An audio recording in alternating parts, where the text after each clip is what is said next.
to the Sci-Fi Invasion. I'm Joey Hollywood, and I'm trying to get through all 50 movies of the Sci-Fi Classics box set in 50 weeks.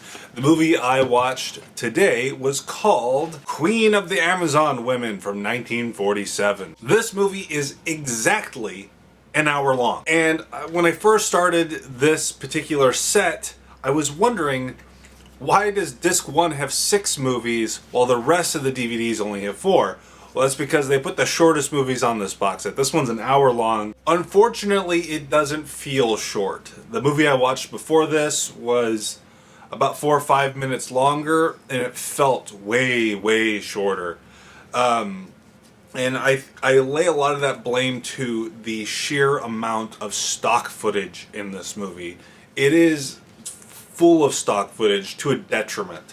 There's a lot of moments where there's like people looking out the windows of things, and it's like clearly stock footage. It's like a different frame rate. It's like better quality film, and they like react to it, and they're like, ah, and there's like just an unrelated tiger or something going on, and it's charming for a little bit, but they lean on it a little too heavily. It does begin with a globe, like an actual physical globe suspended in space, and it's done all practically. A physical globe that has like stuff, and it spins, and the camera zooms in, and it fades into wherever the next couple scenes are going to take place. They do this like 1 or 2 times. One of the more interesting visuals in the film, and I'm considering how much stock footage is in this thing, I wouldn't be surprised if that's from another movie. But yeah, the movie opens up in Agrabah. There's some shady deals going on. There's narration happening, explaining, the relationships between people and a little bit of the plot.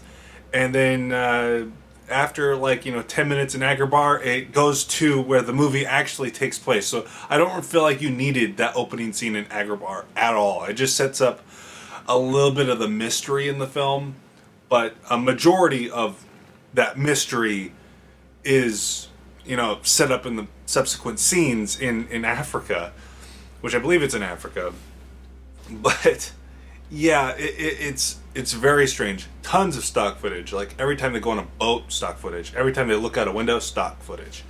It's so stock footage heavy. I can't stress that enough. But yeah, it's about like this. I think there's some sort of like research team of some sort. They're looking for a lost group of people. There's no mention of the Amazon women until I think 30 minutes into the movie.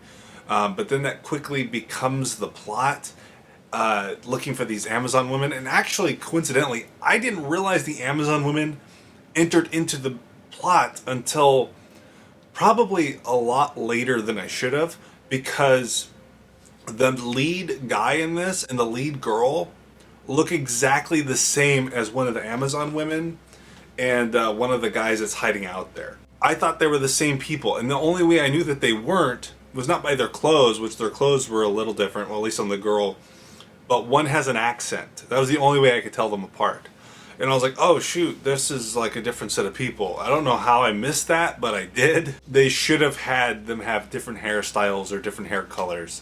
Because yeah, I didn't catch on right away. But yeah, there's someone inside the team that's looking for these people. He's like a bad guy, and he's sabotaging their attempts to find the Amazon women. He's he kills a native, and he kills a fellow member of their team, and he blames it on the natives. But it's obvious, their guide is like, obviously this is a white man who killed this guy, because it's clear that he's clearly framing the natives here. And that's some of the more interesting elements of this, is the murder mystery stuff. And I say that just as a person who loves murder mysteries, but it's not enough to make it a satisfactory movie. This isn't a bad movie per se. It's just not a very interesting movie, which, depending who you are, might be worse. Sometimes people prefer a movie that makes them angry than a movie that leaves them feeling nothing. I can tell you, when I come back to this at the end of the year, when I go through all the different movies and tell you the impact that's left on me, I probably won't remember anything that happened in this one. That's it for now. Thank you for watching. I appreciate all the comments you leave, and hopefully see you next week. Remember, please be kind and rewind.